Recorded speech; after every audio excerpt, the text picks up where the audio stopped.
Hi, my name is Emily Banks, and for my Sports Med 3 Unit 5 project on nutrition, I've decided to focus on human growth hormone, HGH, otherwise known as somatropin.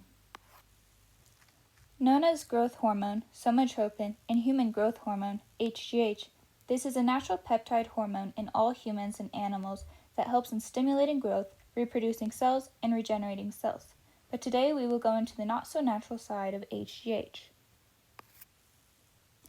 Here are some brand names that you might be familiar with in the HGH industry. All of these are used for medical purposes only and can only be required through a doctor's prescription. Now you may be asking, what is HGH and how exactly does it work? Well, to answer that, it all comes down to the pituitary gland up here in the brain. HGH production starts with the hypothalamus, which you can see in this red circle down here. Good exercise, sleep, protein, and maintaining healthy glucose levels all help in producing GHRH, human growth hormone releasing hormone. GHRH helps to stimulate the pituitary gland, which you can see this blue circle here, into making GH, growth hormone. This GH then can travel to either the liver or directly to organs and tissue to help in regeneration. The GH that goes to the liver, though, is transformed into insulin-like growth factor, or IGF-1. IGF-1 helps with cell regeneration and reproduction, which helps to directly heal and grow bones, muscles, and organs. Growth hormone has plenty of other functions, though, which include, but are not limited to, general homeostasis, aiding in bone health, increasing lean body mass, and helping to regulate immune system functions. Despite all the good and needed factors of HGH that we previously talked about, it is actually a banned substance. The 1989 International Olympic Committee was the first to place this ban. Following that was several sports organizations, which eventually led to the 1990 Anabolic Steroids Control Act, which criminalized the distribution of HGH as a felony punishment. HGH was not only banned for its unfair advantage in sports by aiding in advanced muscle growth, but also because of its serious dangers. These dangers include heart disease, diabetes, potentially worsening exercise capacity, joint, nerve, and muscle pain, as well as cancerous tumors. As well, the administration via injection can lead to blood clots and dose errors that can be fatal. Despite the bans and the dangers I have mentioned, a recent study has shown that GH and IGF abuse appears in 5% of high school athletes, 24% of community gym members, and 12% of male weightlifters. HGH testing is a relatively new thing, but in recent years, more and more athletes are either being caught using HGH or have admitted to using it in the past.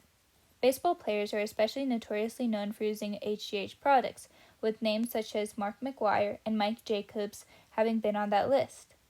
Terry Newton, on the other hand, is a rugby player who was also the first person ever to be banned for HGH via testing.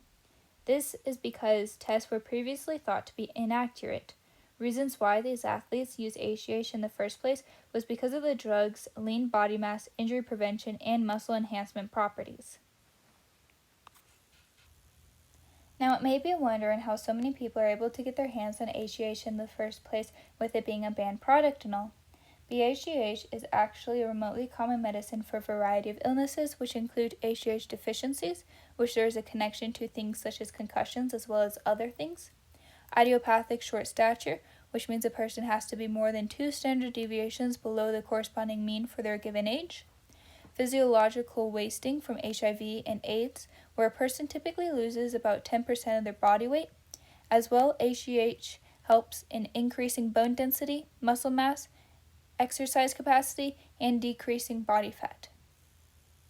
There is, however, also the other side of the spectrum, where people can have too much HGH in their system. This is known as acromegaly. Acromegaly can be seen in people such as Andre the Giant, which I'm sure we all know from The Princess Bride. Andre, though, however, died at only 46-year-old because of heart complications, which was a side effect of his acromegaly. Don't be too bummed out that the HGH is a banned substance and only for medical use. there are still several natural healthy ways to aid you in raising your HGH production. These typically are the GH secretion stimulants, which include sleep, exercise, protein ingestion, as well as hypoglycemia, which is basically maintaining low blood sugar. You can help these secretion stimulants by fasting intermittently, using arginine and lysine supplements, reducing sugar intake, using GABA supplements, having good sleep, aerobic exercise, pre-workout and protein shakes, as well as melatonin supplements. Some examples of exercises that help in raising GH levels include sprinting, bent over rows, and hanging cleans. These are all good examples because they show the high intensity that help in raising GH levels. Of course, there are plenty of other exercises that will also help. These are only a couple of the examples. If you or anybody you know struggle with performance-enhancing drugs, please call the number on the screen now.